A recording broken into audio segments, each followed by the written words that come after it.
Ahora mismo, mientras escuchas esto, está ocurriendo algo que la ciencia no puede explicar. No es algo raro y es lo más cercano que existe. ¿Qué puede ser? Sencillamente, el hecho de que hay algo que uno siente simplemente al ser. Ser tú, ser yo, ser un individuo que se siente de alguna manera. Como una luz que hace que el mundo no te llegue como datos, sino como experiencia. Quédate con esto. Tú experimentas el rojo como rojo. El dolor duele. La música te impacta por dentro. ¿Por qué ocurre eso? Pues nadie lo sabe. Pero lo que vamos a ver hoy quizá te dé una pista. Vamos a empezar con un robot. Construimos una máquina perfecta que procesa información a velocidad increíble. Detecta luz, sonido, temperatura, incluso toma decisiones, incluso aprende, se adapta. Y un día le conectamos una cámara y le decimos que mire una puesta de sol. La máquina hará exactamente lo que haría un ser humano. Gira su cámara, que es como si fuera su ojo hacia el sol. Ajusta el enfoque como hacen nuestros ojos, clasifica los colores y registra el momento. Prácticamente algo humano. Pero la pregunta es, ¿la máquina ve el atardecer? ¿Hay alguien que sea consciente de experimentar al sol ocultándose? Creo que todos diríamos que no. Que procesa, pero no siente ni experimenta. Que hay datos, pero no hay sujeto de experiencia. Bien, esta es la trampa en la que lleva cayendo la ciencia más de un siglo. ¿Qué tiene un cerebro humano que no tiene esa máquina? ¿Se diferencian? Porque si lo miramos desde fuera, el cerebro también es un procesador. Neuronas que se activan, señales eléctricas, química, circuitos por donde se mueven datos e información. ¿Cuándo y por qué exactamente ese proceso de transferencia de información se convierte en la experiencia de ver? ¿En qué momento lo objetivo se vuelve subjetivo? Eso es lo que los filósofos y científicos llaman, tal cual, el problema difícil de la conciencia. No es que sea complicado en el sentido técnico. Es difícil porque, en realidad, no tenemos ni idea de cómo empezar a resolverlo. El filósofo australiano David Chalmers, en 1995, publicó un artículo que provocó un terremoto en el mundo académico. Porque una cosa es la ciencia y la técnica aplicada que todos conocemos. Pero los cerebritos y genios de la ciencia van bastantes pasos por delante, y de eso la gente común sabemos poco. Te sorprendería escuchar a los teóricos de la ciencia. Bien, seguimos. Chalmers hizo una distinción que parece una estupidez, pero no lo es para nada. Dijo más o menos: hay problemas fáciles de la consciencia y hay un problema difícil. Los fáciles, que no son para nada fáciles en la práctica, son cosas como explicar cómo el cerebro integra información, cómo controla el comportamiento, cómo distingue el sueño de la vigilia. Son difíciles técnicamente, pero son el tipo de problemas que la ciencia sabe abordar. Es cuestión de tiempo, dinero y tecnología y caerán. Pero, amigo, el problema difícil es otra cosa completamente distinta, porque lleva a la pregunta: ¿por qué hay experiencia subjetiva en absoluto? ¿Por qué, cuando la luz de cierta frecuencia golpea tu retina, tu cerebro no solo detecta ese estímulo, sino que tú, un sujeto autopercibido, ves el rojo? ¿Por qué cuando ciertas moléculas activan tus receptores del dolor, no solo procesas una señal de daño en un tejido, sino que sientes que duele, que experimentas dolor, que hay algo o alguien ahí dentro que se posiciona y que no quiere ese dolor? Bien, los filósofos han inventado una palabra para esto: qualia. Los qualia son las cualidades subjetivas de la experiencia. La rojez del rojo, o la cualidad de experimentar el rojo como rojo, la frialdad del frío, la tristeza emocional de una melodía en modo menor. Los qualia son los que hacen que la experiencia sea experiencia y no solo procesamiento. Pero bueno, esto es un palabra más para poder explicar algo que no podemos explicar, y eso es la conciencia. Bien, en 2023 se publicaron en Nature los resultados del experimento más ambicioso jamás diseñado para resolver el tema de la conciencia. Se llamó el Adversarial Collaboration Project. Fue coordinado por el Instituto Allen de Ciencias del Cerebro, duró más de 6 años, involucró a cientos de investigadores de todo el mundo y costó decenas de millones de dólares. Durante esos 6 años enfrentaron 2 hipótesis rivales. Una decía que la conciencia surge cuando la información se distribuye ampliamente por el cerebro. La otra, que la conciencia es una propiedad de cualquier sistema que integre información de cierta manera. 2 teorías sólidas, los mejores recursos disponibles y 6 años de trabajo. El veredicto, usando las palabras exactas de los propios investigadores, es: ninguna de las 2 teorías podía ser confirmada. Así que, por favor, cuando te digan que la conciencia surge del cerebro, ya sabrás que ni la ciencia lo sabe. Pero espera, porque ahora esto se pondrá verdaderamente extraño. Porque el problema no es solo que no tengamos la respuesta hoy. El problema es que no estamos seguros de que la ciencia, tal como la conocemos, pueda darla alguna vez. Y esto no lo dice un místico ni un filósofo, lo dice el propio Chalmers y lo dice el neurocientífico Christoph Koch, que lleva 40 años estudiando el cerebro y que hace poco confesó públicamente que cuanto más sabe del cerebro, más misterioso le parece el hecho de que exista experiencia y conciencia. Lo dice también el físico Roger Penrose, premio Nobel, que argumenta que la conciencia involucra procesos que escapan completamente a la física computacional clásica. Y lo dijo también a su manera Francis Crick, el codescubridor del ADN, que pasó los últimos 20 años de su vida obsesionado con este problema y que murió sin resolverlo. El hombre que descifró el código de la vida, el mecanismo más sofisticado que conocemos en el universo, dijo que la conciencia era más difícil todavía. ¿Pero por qué es tan difícil? Voy a intentar que lo sientas por dentro en lugar de solo entenderlo. Toda la ciencia que conocemos funciona describiendo relaciones entre objetos, entre eventos, entre estructuras. Es objetiva. Newton describió cómo los objetos se atraen. Darwin describió cómo las especies cambian. Einstein describió cómo el espacio y el tiempo se curvan. En todos estos casos, lo que se explica es algo que ocurre en el mundo exterior. Algo que en principio cualquiera puede observar, medir, repetir. La ciencia trabaja en tercera persona. Pero la conciencia es siempre en primera persona. El yo es subjetiva. La conciencia se experimenta como sujeto. Nunca en la historia de la ciencia se ha conseguido pasar de la tercera a la primera persona sin hacer trampa. Puede decirte todo sobre las neuronas espejo que se activan cuando sientes empatía. Puede decirte exactamente qué zonas del córtex se iluminan en un escáner cuando estás enamorado. Pero ninguna descripción en tercera persona de esas neuronas te dice qué sientes al estar enamorado. Hay un abismo insalvable entre el mapa y el territorio real, entre la partitura y la música.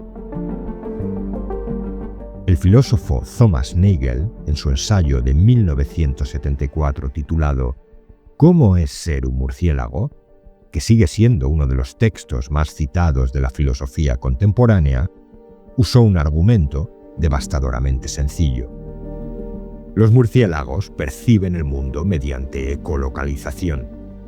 Emiten sonidos ultrasónicos y procesan los ecos para construir una imagen del entorno. Podemos estudiar ese sistema con todo el detalle que queramos.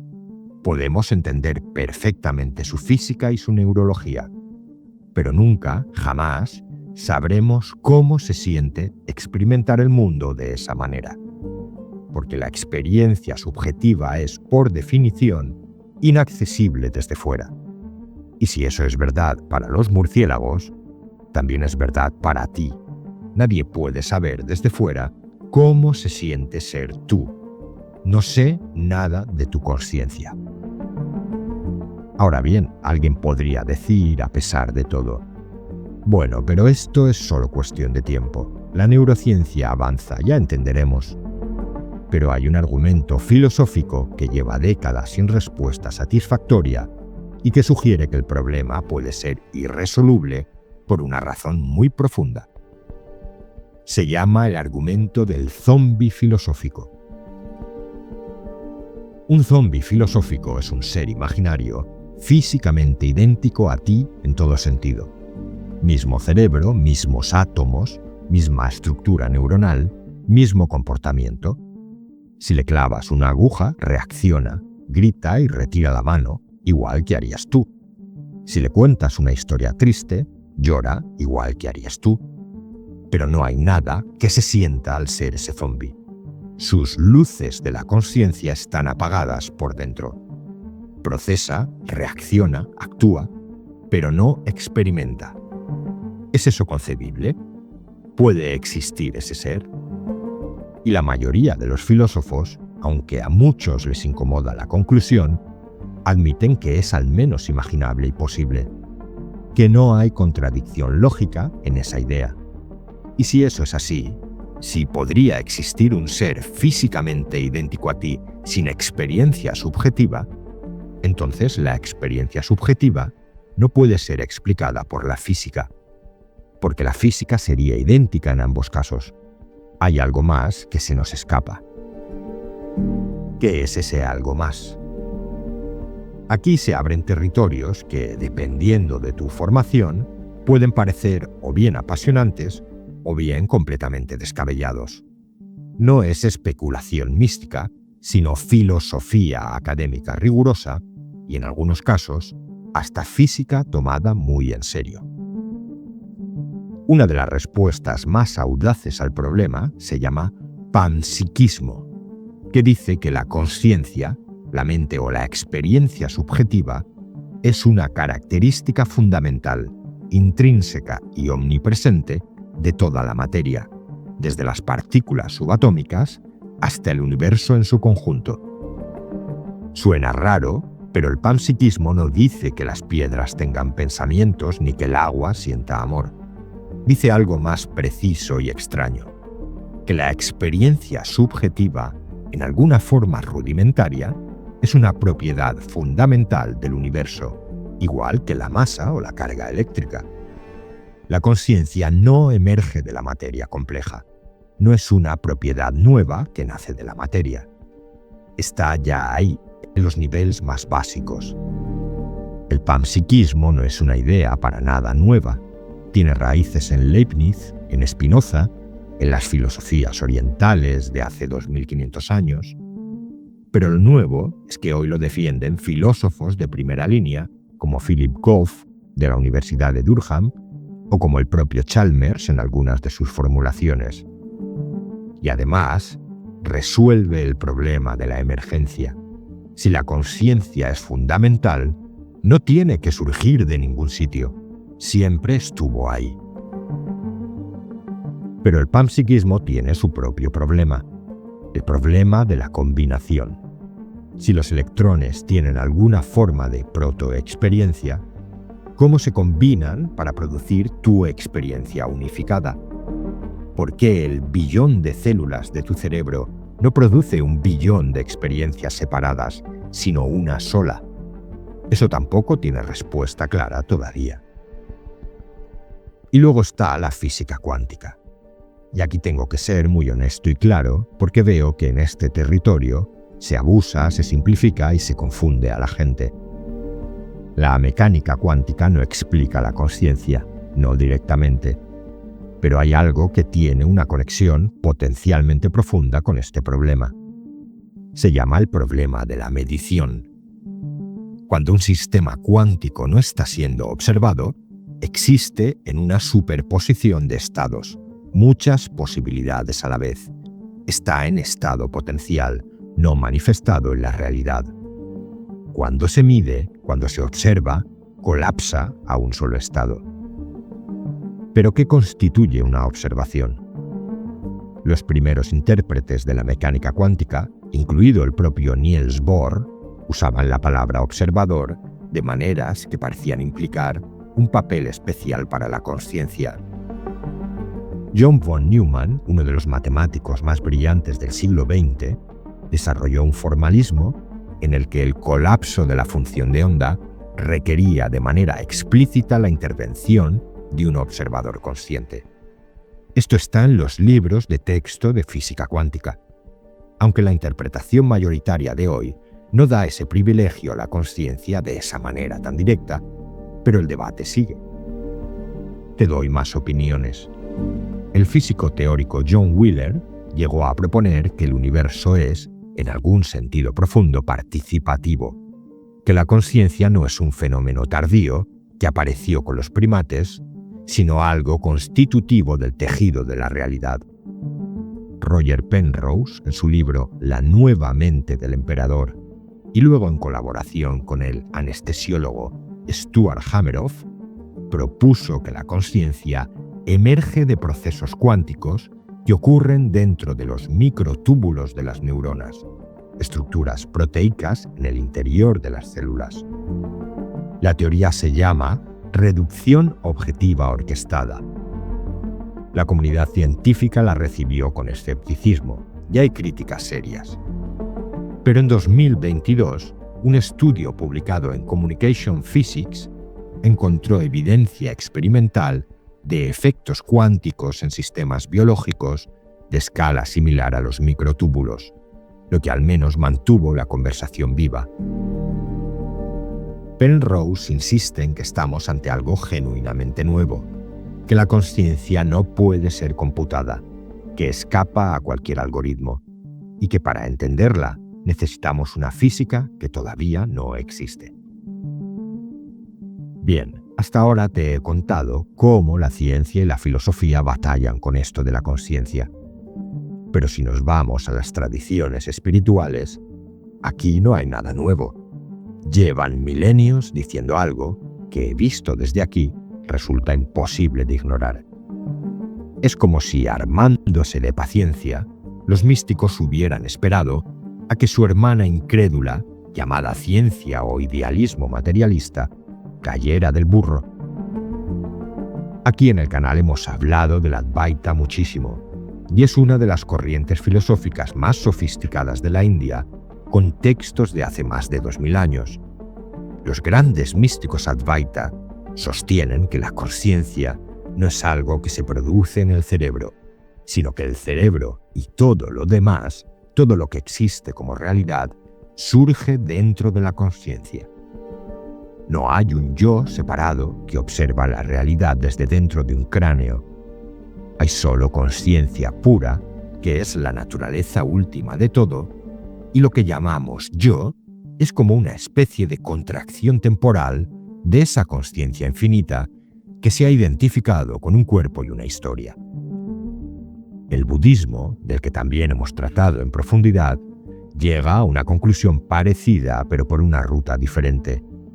A través de la meditación sistemática y el análisis riguroso de la propia experiencia, Buda y los budistas serios cartografiaron los estados de la mente con gran precisión, incluso para los neurocientíficos. En 2004, el neurocientífico Richard Davidson, de la Universidad de Wisconsin, escaneó el cerebro de monjes tibetanos con décadas de práctica meditativa y encontró algo que no había visto nunca: ondas gamma sincronizadas de una amplitud y coherencia fuera de todo rango normal, incluso cuando los monjes estaban en reposo sin meditar.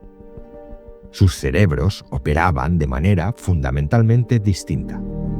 Lo que hayan experimentado esos monjes en el interior de su propia subjetividad no lo sabemos desde fuera, pero que algo real y verificable ocurría, eso sí quedó registrado. Así que llegamos a la incómoda y maravillosa pregunta: ¿y si las tradiciones contemplativas, con todos sus símbolos y metáforas religiosas, estaban haciendo ciencia, pero en primera persona, y su laboratorio era su propia consciencia? Creo que efectivamente eso estaban haciendo. Y aunque para muchos la espiritualidad y las religiones son cuentos chinos que no han resuelto el problema, honestamente parece que pueden tener datos que la ciencia convencional todavía no sabe cómo leer y por eso los desecha. Pero volvamos a ti o a mí, a tu conciencia y a la mía, que parece que es la misma. Porque todo esto no es abstracto y afecta a cómo entiendes tu propia vida. Si la conciencia es un subproducto tardío que emerge de la materia, un accidente evolutivo glorioso y maravilloso, pero sin más relevancia cósmica, entonces vivir es encontrarle sentido a ese accidente. Bien, es aceptable, pero la muerte es el apagado definitivo y el universo existiría sin que nadie lo vea de verdad. Nosotros seríamos el breve instante en que la materia se miró a sí misma. Hay algo hermoso en eso, realmente sí, lo hay, no lo niego. Pero también hay algo profundamente frío y solitario. Y si la conciencia es lo fundamental, si es el tejido básico del que está hecha la realidad, entonces la imagen es otra, y a mi subjetividad le gusta la verdad. No somos fragmentos de materia que por accidente adquirieron la ilusión de existir desde dentro. Somos el universo experimentándose a sí mismo. Y la separación entre tú y el mundo, entre tú y yo y los demás, entre tú y lo que llamas la realidad de ahí fuera, es percibida como real a un nivel, pero ilusoria, a otro más profundo.